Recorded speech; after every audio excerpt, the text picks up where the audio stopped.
అటువంటిది పరమభక్తితో ఈశ్వరా నువ్వు ఉన్నావని కొలిచిన వాడికి ఏమివ్వడయా?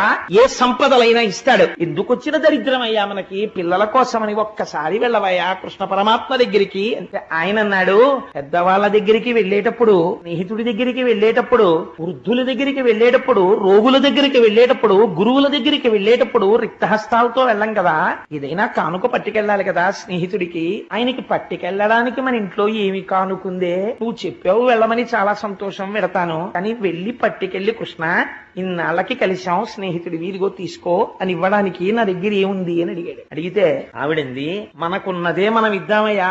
ఏమి తెచ్చావని చూసేవాడు కాడు పరమాత్మ, ఎంత ఆర్తితో తెచ్చావని చూస్తాడయ్యా.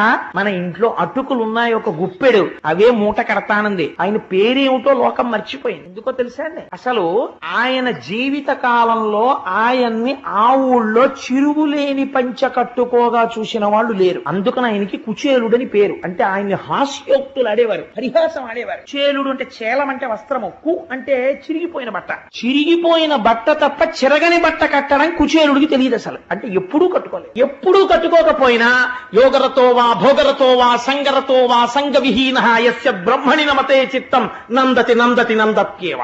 పరమానందంతో ఉండేవాడు స్వామిని లోపల దర్శించుకుంటూ. కాబట్టి ఆయన్ని కుచేలుడు కుచేలుడు అని పిలుస్తూ ఉండేవారు. కాబట్టి ఇప్పుడు అటుకులు తీసుకొచ్చింది మూట కట్టాలి, ఎక్కడ కడుతుంది? చిరిగిపోయినటువంటి ఉత్తరీయం కనపడింది. గట్టిగా ముడేస్తే పిట్లిపోతుంది ఆ ఉత్తరీయం. అందులోనే ఆ గుప్పెడు అటుకులు పోసి జాగ్రత్తగా ముడేసిందిట. ముడేసి ఈ అటుకులు మీ స్నేహితుడికి ఇవ్వండి అంది. తప్పకుండా ఇస్తాను, బయలుదేరతానని. కాళ్ళకి చెప్పులు లేవండి కుచేలుడికి. అంత దరిద్రం అనుభవించినటువంటి వాడు, అంత దరిద్రంలోంచి పైకొచ్చాడు మహానుభావుడు. అందుకని ఆ కుచేలుడు చెప్పులు లేకుండా ఆ చిరిగిపోయిన బట్టలతో చెమట కంపుతో ఆ రథాల మించి వస్తున్నటువంటి ధూళి అంతా ఒంటి మీద పడిపోయి అంత దూరం నుంచి చూస్తే ఇక్కడికి దుర్వాసన వచ్చేటటువంటి స్థితిలో ఆయన నడిచి నడిచి నడిచి నడిచి చివరికి ద్వారకా నగరాన్ని చేరుకున్నాడు. ఏమి తిన్నాడో ఏమి తినలేదో ఈశ్వరుడికి ఎరుక.